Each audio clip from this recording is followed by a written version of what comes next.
Hello students, welcome to back my YouTube channel agri Bhava में आपका स्वागत है। तो आज की इस वीडियो में हम बात करेंगे 8वें लेसन एग्रीकल्चर बायोलॉजी का जो 8वां लेसन है उसका सेकंड रोग अमरूद का मलानी रोग। इससे पहले हमने नींबू का कैंकर रोग के बारे में जान लिया था, जो वीडियो का पार्ट 1 था। अब ये पार्ट सेकंड विल्ट ऑफ गवावा यानी अमरूद का मलानी रोग। तो हम इस रोग के बारे में देखते हैं, इसमें क्या क्या होता है, कैसे लक्षण दिखाई देते हैं, कैसे संक्रमण होता है पौधा। यह रोग अमरूद में लगने वाले रोगों में सबसे अधिक विनाशकारी होता है। मतलब कि जो ये रोग होता है वो अमरूद में सबसे अधिक विनाश फैलाता है, मतलब पौधों को ज़्यादा संक्रमित करता है और फसल उत्पादन को बिल्कुल कम कर देता है। जिससे क्या है, इस फसल के अंदर जो नींबू अमरूद की फसल होती है इसके उसके लिए सबसे ज़्यादा विनाशकारी रोग है। इस रोग को सर्वप्रथम 1938 में इलाहाबाद में देखा गया था। जो नींबू का कैंकर रोग था उसको देखा था देहरादून में, तथा इस रोग को सर्वप्रथम 1938 में इलाहाबाद में देखा गया था, तथा किसके द्वारा देखा गया था वो इसमें दिया नहीं है। तो इसकी डेट दी हुई है और जगह का नाम दिया हुआ है। 1938 में इलाहाबाद में देखा गया था। अब आते हैं इसके लक्षण, सिम्टम्स क्या क्या होते हैं। इस रोग का मुख्य लक्षण है कि जब पौधा इस रोग से ग्रसित होता है तब पौधों की एक तरफ की शाखाएं सूख जाती है। मतलब जब रोग ग्रसित होगा पौधा इस रोग से, तो एक तरफ की शाखाएं तो थोड़ी हरी रहती है तथा दूसरी तरफ की शाखाएं सूखने लग जाती है। तथा जब पौधे पर गंभीर संक्रमण होता है तब पूरा पौधा सूख जाता है। और जब पौधे पर अत्यधिक मात्रा में संक्रमण हो जाता है तब पूरा पौधा धीरे धीरे सूखने लगता है, जिससे पूरा पौधा अंततः में मतलब लास्ट में बिल्कुल सूख जाता है। पौधे की पत्तियां सूखकर गिरने लगती है और पौधा एक वर्ष में नष्ट हो जाता है। जो पौधे की पत्तियां होती है वह भी सूखने लग जाती है और लास्ट में बिल्कुल पौधा सूखकर गिर जाता है, मतलब सूखकर नष्ट हो जाता है। अब इम्पोर्टेंट लाइन, पौधे के संक्रमित भागों के कैम्बियन क्षेत्र में भूरा रंग दिखाई देता है। जो कैम्बियन क्षेत्र होता है मतलब पौधे को जो नीचे वाला हिस्सा होता है, इसको पौधे का जो नीचे वाला हिस्सा यदि इसको काटेंगे तो उसके अंदर कैम्बियन क्षेत्र होता है। तो मतलब उसकी छाल हटाएंगे तो उसके अंदर भूरा रंग दिखाई देता है। फिर आते हैं मर्दा के समीप वाले भागों में कवकों का संक्रमण दिखाई देता है तथा छाल को हटाकर देखने पर संवहन उत्तक अवरुद्ध व भूरे रंग के कवक के निशान दिखाई देते हैं।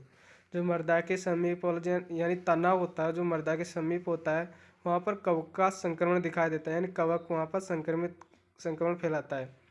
तथा जब हम उसकी छाल को हटाकर देखते हैं तो अंदर जो कवक होता है वो क्या करता है, मतलब जो उसके संवहन उत्तक मतलब जो पौधा होता है वह नीचे से ऊपर तक भोजन को पहुंचाता है, मतलब संवहन करता है जल का भोजन का। तो क्या अवरुद्ध हो जाते हैं, जिससे भोजन पूरे पौधे में नहीं पहुंच पाता है और ये अवरोध के कारण पौधा सूखने लग जाता है। वह भूरे रंग के कवक के निशान दिखाई देते हैं। जो कवक होता है वो भूरे रंग का होता है, जिससे छाल हटाकर देखने पर भूरे रंग के कवक के निशान दिखाई देते हैं। ये रोग वर्षा ऋतु में अधिक फैलता है।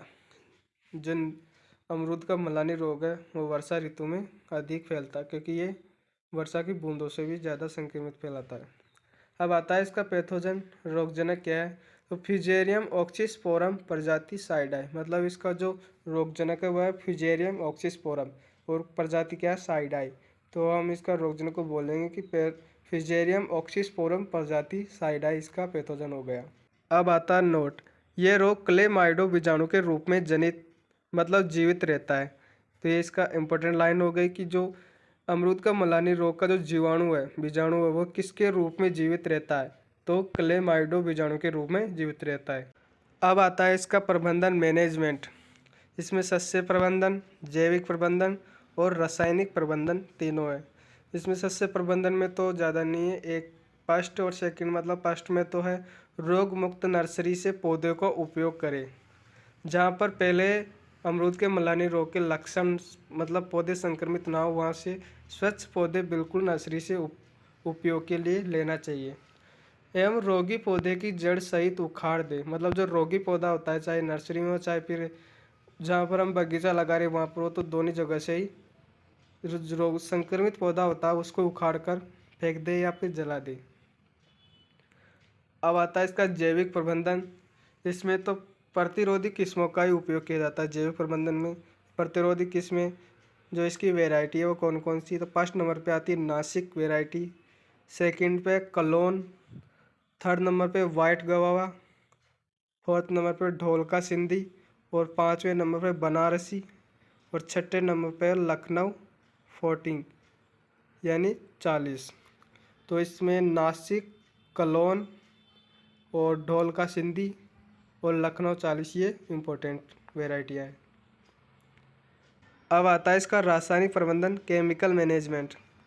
फर्स्ट नंबर पे जीवाणुनाशक कार्बेंडेजिम से मृदा का उपचार करना चाहिए, जो 1 ग्राम प्रति लीटर यानी जो 1 लीटर पानी होता है उसमें 1 ग्राम कार्बेंडेजिम का उपयोग करके डालना चाहिए और फिर इनके अंदर छिड़काव कर दे। सेकेंड नंबर पे जीवाणुनाशक थायरम से गड्ढों का उपचार करें। जो पौधे लगाते हैं तो उनमें गड्ढे किए जाते हैं पहले, तो गड्ढों को थायरम से पहले उपचार कर दे ताकि उसमें उपस्थित जीवाणु नष्ट हो जाए, जो कि 3 ग्राम प्रति लीटर लेना है, यानी 1 लीटर में 3 ग्राम थायरम लेना है। जो कार्बेंडेजिम और थायरम है और ये दोनों क्या होता है, जीवाणुनाशक होते हैं। अब थर्ड नंबर पे आता है चूना व जिप्सम से मृदा का उपचार करें। जो चूना होता है और जो जिप्सम होता है उससे मृदा का उपचार करने से भी इस रोग को कम किया जा सकता है। अब ये रोग है पार्ट 3, जिसमें तीसरा रोग है बेर का छाछा रोग। जो वीडियो को पार्ट सेकंड है उसी में पार्ट थर्ड को भी ले लिया। पाउडरी मिल्ड्यू ऑफ बेर, पाउडरी मिल्ड्यू यानी छाछा रोग, ऑफ बेर यानी बेर का छाछा रोग। तो यह रोग बेर उत्पादक सभी क्षेत्रों में पाया जाता है। जहाँ जहाँ पर बेर का उत्पादन किया जाता है वहाँ पर सभी जगह पर यह रोग पाया जाता है। इस रोग की खोज 1946 में मेहता नामक वैज्ञानिक द्वारा कानपुर में की गई थी। मतलब जो रोग है वो उसकी सर्वप्रथम खोज एक मेहता नाम का वैज्ञानिक था जिसने 1946 में खोज की थी। अब एक ट्रिक है जो इम्पोर्टेंट ट्रिक है, मतलब जो बेर थर्ड नंबर पे बेर का छाछा रोग, सेकंड नंबर पे अमरूद का मलानी रोग और फर्स्ट नंबर पे नींबू का कैंकर रोग। तो यहाँ पर फर्स्ट नंबर जो नींबू कैंकर रोग है उसकी खोज की थी 1931 में जेंकिस और प्रोसेट ने की थी, देहरादून में की थी। सेकंड नंबर पे था अमरूद का मलानी रोग, उसकी खोज की थी इलाहाबाद में और 1938 मतलब 1938 में की थी। थर्ड नंबर पे बेर का छाछा रोग जो इस पार्ट में दिया हुआ है, जिसकी खोज की थी कानपुर में और मेहता नाम का जो वैज्ञानिक था उसने 1946 में की थी। मतलब रोग को किस साइंटिस्ट ने किस किस जगह पर देखा मतलब DEKA देखा। तो डी से हो गया देहरादून जो फर्स्ट रोग है, ई से हो गया इलाहाबाद जो 1938 में जो सेकंड रोग है, और के से हो गया कानपुर जो थर्ड रोग है, बेर का छाछा रोग है। ये यहाँ पे ऐसे नेगेटिव मतलब एक्स्ट्रा है। तो एक ट्रिक हो गई देखा मतलब देहरादून, इलाहाबाद और कानपुर, जिससे आपको तीनों रोगों को जो खोज हुई थी वो सभी आसानी से याद हो जाएंगे। अब आते हैं इसके लक्षण सिम्टम्स क्या क्या हैं। तो फर्स्ट नंबर पे बेर के फलों पर सफ़ेद चूर्णिल वर्दी बढ़ जाती है जिसके कारण छोटे फल गिरने लग जाते हैं। जो बेर के फल आते हैं छोटे छोटे होते हैं, जब यदि छोटी अवस्था में संक्रमण फैल जाता है, पाउडरी मिल्ड्यू रोग हो जाता है, तो बेर के जो छोटे फल हैं उन पर सफ़ेद वर्दी दिखाई देती है, यानी जो कवक होता है वो सफ़ेद रंग का होता है जिससे सफ़ेद वर्दी दिखाई देती है, जिसके कारण छोटे फल गिरने लग जाते हैं। इससे क्या होता है, इससे क्या इफेक्ट पड़ता है बेर के छोटे फलों पे कि वो अपने आप गिरने लग जाएंगे। सेकेंड नंबर पे पौधे की पत्तियों एवं टहनियों पर भी सफ़ेद कवक जम जाता है। जो पौधे की पत्तियां होती है, टहनियाँ होती है, यानी पूरी पौधे के ऊपर ही सफ़ेद कवक जम जाता है। अब थर्ड नंबर पे जब अधिक संक्रमण होता है तब पूरा पौधा सफ़ेद हो जाता है और अंत में सूख जाता है। मतलब कोई मान लो छोटा पौधा है और उस पर पूरे पौधे पर इस पाउडरी मिल्ड्यू रोग का संक्रमण हो गया। जो बड़ा पौधा है उस पर तो यदि फल आएंगे तो फल और जो टहनियाँ होती है वो फल गिर जाते हैं और टहनियाँ सूख जाती है। लेकिन जो छोटा पौधा है उस पर यदि भारी संक्रमण हो गया तो पूरा पौधा सूखने लग जाता है। 4th नंबर पे ये रोग प्राय नवंबर से अप्रैल में दिखाई देता है। तो ये रोग कब दिखाई देता है, यानी जब सर्दी का मौसम शुरू होता है तब ये रोग, और अंत मतलब गर्मी का मौसम स्टार्ट हो जाता है या फिर आधा गर्मी का मौसम रहता है तब ये रोग दिखाई देता है। तो नवंबर से अप्रैल में मध्य ये रोग दिखाई देता है। अब आता है इसका रोगजनक पैथोजन क्या है। तो इसका रोगजनक है ओइडियम इरिसाइफोइडस। पैथोजन हो गया ओइडियम इरिसाइफोइडिस, ओइडियम इरिसाइफोइडिस। अब आता है इसका प्रबंधन मैनेजमेंट थर्ड रोग का। ए सस्य प्रबंधन, जिसमें सूखी व संक्रमित टहनियों को कटाई छटाई के दौरान हटा देना चाहिए। मतलब जो सूखी, जो इस रोग से संक्रमित हुआ पौधा और उसकी टहनियाँ सूख गई तो उस टहनियों क्या करें, मतलब जो कटाई छटाई करते समय उन टहनियों को हटा देना चाहिए।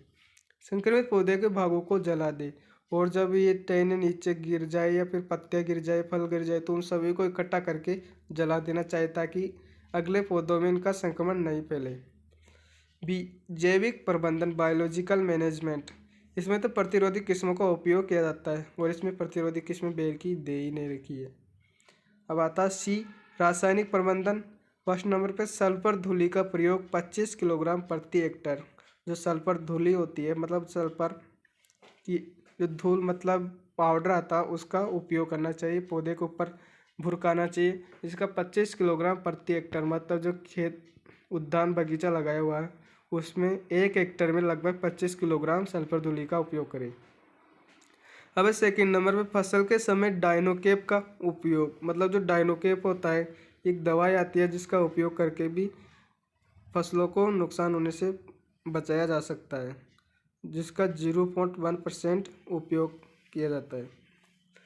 तो ये लेसन बिल्कुल समाप्त होता है। आई होप कि आपको वीडियो पसंद आया होगा।